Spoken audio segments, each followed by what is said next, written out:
ചന്ദൻ പ്രകാശൻ തട്ടിക്കുട്ടി തട്ടക്കേറ്റുന്ന അടുത്ത നാടകം. ഓരോ മുതലാളിയുടെയും മുന്നിൽ പോയി അവരെ ഭീഷണിപ്പെടുത്തി നിങ്ങൾ എന്റെ തെരഞ്ഞെടുപ്പ് പ്രവർത്തനത്തിന് 10 ലക്ഷം രൂപ തരണം, അല്ലെങ്കിൽ 5 ലക്ഷം രൂപ തരണം എന്ന് പറഞ്ഞ ഒരു ചരിത്രവുമില്ല. മുണ്ട് മുറുക്കിയെടുത്ത് ഞാനും എന്റെ സഹപ്രവർത്തകരും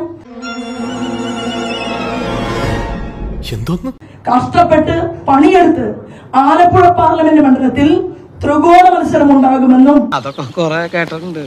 ഞാൻ വിജയിക്കുമെന്നും ബോധ്യം വന്നപ്പോ ഞാൻ വിചാരിച്ചത് അങ്കിള് വലിയ ഗൗരവക്കാരനാണെന്ന്.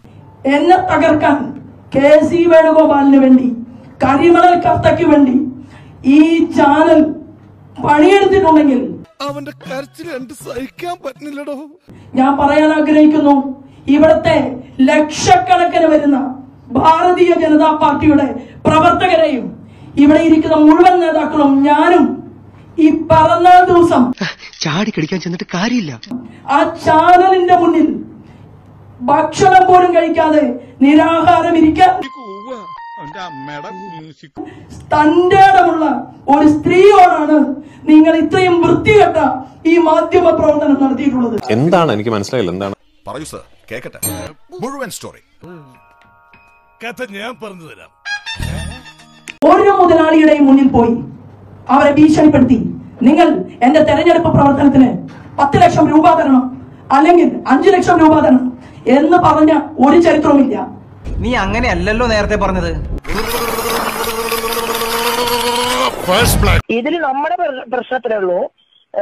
മാഷയുടെ കയ്യിൽ ഇപ്പൊ വന്നിട്ടുള്ള കുറച്ച് പൈസ ഉണ്ട്.